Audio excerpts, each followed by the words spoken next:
গতকালকে মারা গেছে 2 জন এবং আজকে মারা গেল 11 জন।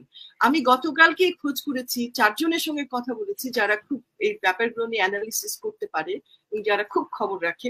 তারা আমাকে বলেছে এটা আওয়ামী লীগ করছে এবং এটা পরিকল্পনার আওতায়। ও সজীব ওয়াজেদ জয় 1 মিলিয়ন ভিউ হয়েছে, চিন্তা করে।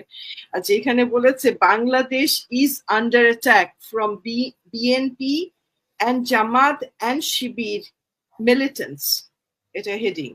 Today, across the country, the terrorists targetedly attacked Bangladesh Awami League party offices, law enforcement agents, journalists, and civilians with a view to securing the unconstitutional fall of our government, the militants.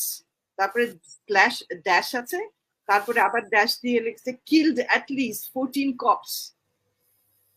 cops in Comilla and Sirajganj and injured dozens. এটা শেখ হাসিনা কেউ না, Sheikh Hasina is just a name, একটা face, কিন্তু তাদের পিছনে যে শক্তি সেটাকে আমাদের অনুধাবন করতে হবে। এটাতে ভয়ের কিছু নাই।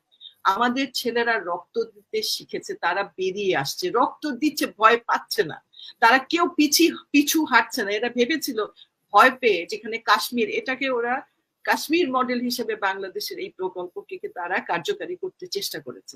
দেশে যে পরিস্থিতি, এটা এখন ধরেন পরবর্তীতে কি হবে আপনি যেটা বলছেন ঠেকানো যাবে, এটা কোনোভাবেই ঠেকানো যাবে না। যেটা আমাদের কনসার্ন, যে যার জন্য আমরা কষ্ট পাচ্ছি, সেটা হচ্ছে যে মৃত্যু, রক্তক্ষরণ। আমাদের প্রজন্ম, আমাদের ভবিষ্যৎ তাদের রক্ত দিয়ে এই দেশকে তারা স্বাধীন করতে চেষ্টা করছে। আর আমরা কিন্তু যারা দেশপ্রেমিক সবাই তাদের সঙ্গে আছি। আমরা কিন্তু যে যেখানে আছি কেউ বসে নাই, আমরা কিন্তু মানে সর্বাত্মক চেষ্টা করছি। অসহায় বোধ করছি অনেক সময় যে আরো কিছুই করতে পারছি না, আসলেই তেমন কিছুই করতে পারছি না। 10টা চিঠি লেখার পরেও আমরা দেখি না যে তারা কেউ রেসপন্স করতেছে।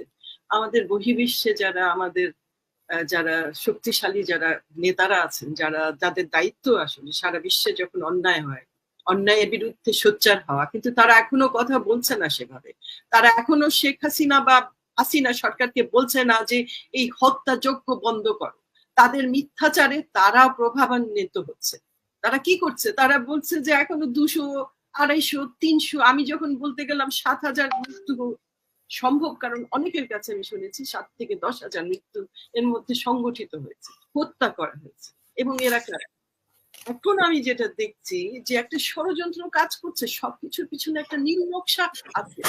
এটা এখনো কিছু লোক, আমার মনে হয় তারাও দায়িত্বপ্রাপ্ত, তাদের দায়িত্ব দেয়া হয়েছে, অ্যাসাইনমেন্ট দেয়া হয়েছে, টক শো গুলোতে ঢুকে আমাদের মতো আমাদের পাশে থেকে তারা সরকারকে সমর্থন করছে।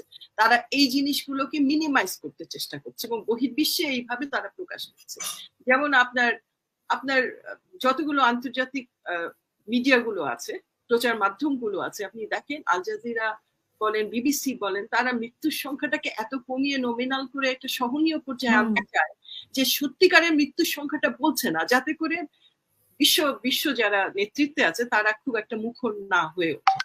তারা এটাকে মিনিমাইজ করে বিভিন্ন ভাবে বলে যে না, কোনো ষড়যন্ত্র নাই। আমি যখন বলতে গেলাম যে এরকম হচ্ছে, যেমন আমার কাছে তো অনেক তথ্য আসে, আমার কাছে তথ্য এসছে, আমি জানি যে আপনাদের কাছে আমার থেকে হয়তো বেশি তথ্য আসছে, কিন্তু কেন আমরা এগুলোকে প্রচার মাধ্যমে নিয়ে আসছি না? যেমন আমি দেখছি যে এইটাকে বলা হচ্ছে অপারেশন ডেল্টা 7। এগুলো হচ্ছে সিক্রেট, মানে আমি জানি ইন্টেলিজেন্স বিভাগের কতগুলো কোড টাইটেল থাকে। এখানে আমরা যে উদ্ধৃতিগুলো পেলাম যে আজকে যে হত্যা হয়েছে 100-র উপরে, যেখানে দেখা গেল 11 জন পুলিশ মারা গেছে, পুলিশ কর্মকর্তা বা পুলিশের সৈনিক দিয়ে মারা গেছে। মানে এটাও একটা পরিকল্পনার অংশ, কিন্তু পরিকল্পিতভাবে পুলিশকে। হ্যাঁ, এর আগে কিন্তু আপনি দেখেন নাই যেভাবে এতজন মারা গেছে। গতকালকে মারা গেছে 2 জন এবং আজকে মারা গেল 11 জন। আমি গতকালকে খোঁজ করেছি, 4 জনের সঙ্গে কথা বলেছি যারা খুব এই ব্যাপারগুলো নিয়ে অ্যানালিসিস করতে পারে এবং যারা খুব খবর রাখে।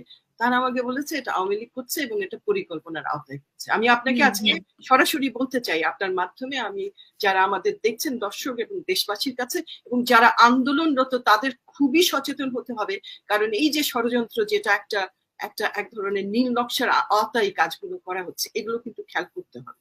এখানে আমার কোনো বলতে বাধা নেই। এই যে আমি যেটা বললাম অপারেশন ডেল্টা 7, এটা হচ্ছে রয়ের একটা ইন্টেলিজেন্স রিপোর্ট লিক হয়ে গেছে কোনো কারণে। এখানে বিভিন্ন প্ল্যান আছে, A B C D E F. এখানে আপনি যে হিন্দুদের মাইনরিটিদের উপরে আক্রমণের ব্যাপারটা কিন্তু এসেছে, তাদের বাড়িতে আগুন লাগানো। দেখেন আজকে কিন্তু আমরা দেখলাম নিউজে যে ঠিকই মাইনরিটিদের বাড়িতে আগুন, এবং এখানে একটা পর্যায়ে আছে ওরা বলছে যে 14 দল তোমাদের শরিক দলদেরও অ্যাক্টিভেট করো। এখানে কিন্তু এই জিনিসটা অলরেডি এই প্ল্যান গুলো বিসি এখন কিন্তু পার হয়ে গেছে। এখন আসছে মাইনরিটির উপরে আঘাত করে, আপনার এই মাইনরিটিদের উপরে আঘাত করে দেখানো যে দেশে আসলে জঙ্গিবাদ। এখন তার সঙ্গে সঙ্গে যেটা আমাদের দেখা দরকার সেটা আপনাকে বলি, এটা হচ্ছে আপনার সজীব ওয়াজেদ জয়ের একটা মেসেজ। সেখানে সজীব ওয়াজেদ জয় কি বলেছে আমি যদি পরে আপনি অ্যালাউ করেন, আই উইশ আপনি স্ক্রিনে দেখাতে পারলে ভালো হতো, কিন্তু আপনি পড়ে শুনান, অসুবিধা নেই। আচ্ছা আমি এটা পড়ে শুনি। ও সজীব ওয়াজেদ জয়, এটা 1 মিলিয়ন ভিউ হয়েছে, চিন্তা করে। আচ্ছা এখানে বলেছে Bangladesh is under attack from BNP and Jamaat and Shibir militants. এটা heading. Today across the country, the terrorists targetedly attacked Bangladesh Awami League party offices, law enforcement agents, journalists and civilians with a view to securing the unconstitutional fall of a government.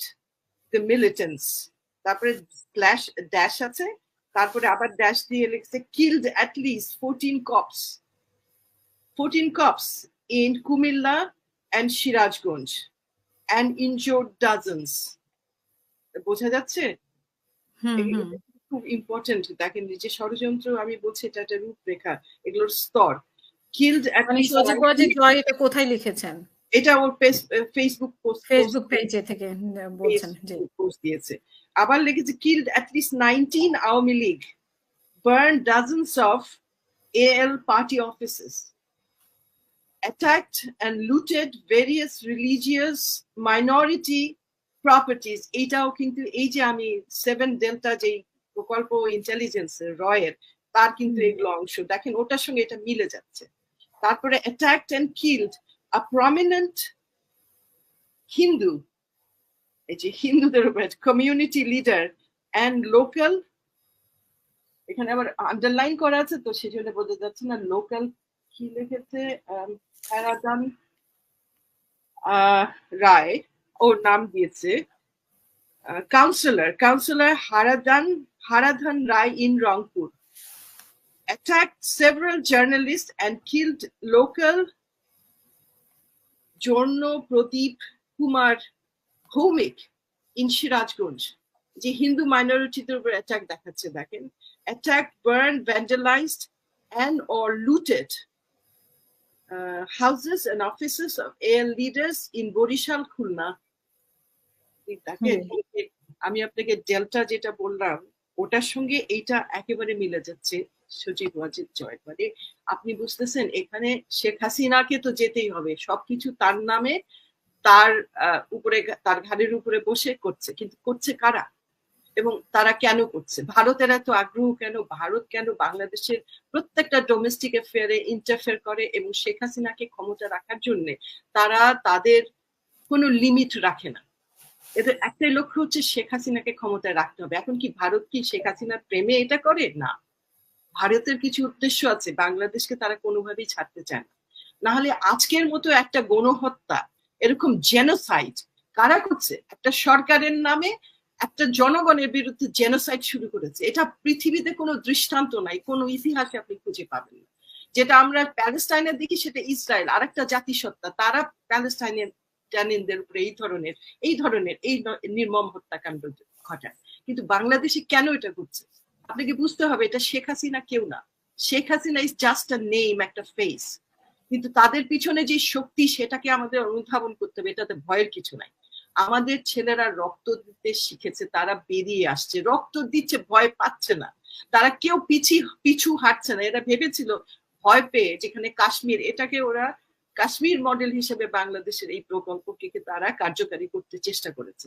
Kashmir মডেলে বাংলাদেশে কাজ করে নেই, কারণ বাংলাদেশের তরুণদের রক্ত অনেক অনেক স্বচ্ছ, এবং এখানে কোনো গিল্ট নাই, এদের আত্মা আছে। যে সংক্ষেপ করতে বলবো, শেখ হাসিনা তার আত্মা বিক্রি করে দিয়েছে, এদের আত্মা আছে, এরা যুদ্ধ করবে এবং জয়ী হবে ইনশাল্লাহ। ইনশাল্লাহ। এত রক্ত বিনিময়ে কখনো হেলায় যায় না, এত রক্ত। এই ছেলেদের আমি বারবার লাল সালাম দিই, লাল সালাম তোমাদের, তোমরা এগিয়ে যাও, আমরা সবাই আছে। আমরা যদি কিছু না করতে পারি তোমার জন্য দোয়া করছি আল্লাহ সুবহানাহু আল্লাহর কাছে তোমাদের হেফাজতের জন্য। এবং সবাই আমরা জানি মাঠে আছে, যে আছি ওখানে, সবার জন্য, সবার হেফাজতের জন্য আমরা দূর থেকে দোয়া করছি। এবং যা যা করার আমরা কোনো দিকেই পিছু থাকবো, তোমাদের এই অ্যাসুরেন্স দিয়ে আমি এখন